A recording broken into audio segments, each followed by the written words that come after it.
قصہ ایک امام مسجد کا۔ کہا جاتا ہے کہ لندن کے ایک امام صاحب روزانہ گھر سے مسجد جانے کے لیے بس پر سوار ہوتے۔ لندن میں لگے بندے وقت اور ایک ہی روٹ پر بسوں میں سفر کرتے ہوئے کئی بار ایسا ہوا، بس بھی وہی ہوتی تھی اور بس کا ڈرائیور بھی وہی ہوتا تھا۔ ایک مرتبہ یہ امام بس پر سوار ہوئے، ڈرائیور کو کرایہ دیا اور باقی کے پیسے لے کر ایک نشست پر بیٹھ گئے۔ ڈرائیور کے دیے ہوئے باقی کے پیسے جیب میں ڈالنے سے قبل دیکھے تو پتہ چلا کہ 20 پینیز زیادہ آ گئے ہیں۔ پہلے امام صاحب نے سوچا کہ یہ 20 پینیز وہ اترتے ہوئے ڈرائیور کو واپس کر دیں گے کیونکہ یہ ان کا حق نہیں بنتے۔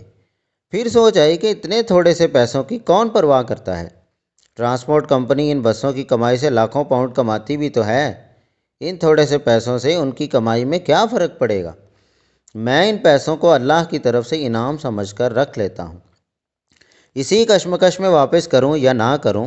امام صاحب کا سٹاپ آ گیا، بس امام صاحب کی مطلوبہ سٹاپ پر رکی تو امام صاحب نے اترنے سے پہلے ڈرائیور کو 20 پینیز واپس کرتے ہوئے کہا، یہ لیجئے 20 پینیز، لگتا ہے آپ نے غلطی سے مجھے زیادہ دے دیے۔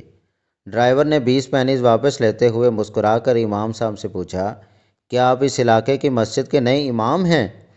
میں بہت عرصے سے آپ کی مسجد میں آ کر اسلام کے بارے میں معلومات لینا چاہ رہا تھا۔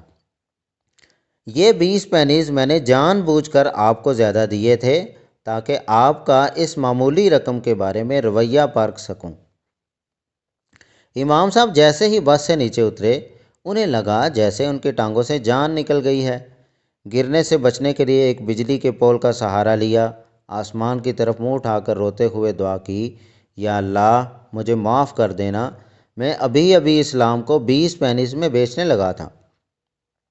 یاد رکھیے، بعض اوقات لوگ صرف قرآن پڑھ کر اسلام کے بارے میں جانتے ہیں یا غیر مسلم ہم مسلمانوں کو دیکھ کر اسلام کا تصور باندھتے ہیں۔ کوشش کریں کہ کہیں کوئی ہمارے شخصی اور انفرادی رویے کو اسلام کی تصویر اور تمام مسلمانوں کی مثال نہ بنا لے۔ اگر ہم کسی کو مسلمان نہیں کر سکتے تو کم از کم اپنی کسی حرکت کی وجہ سے اسے اسلام سے متنفر بھی نہ کریں۔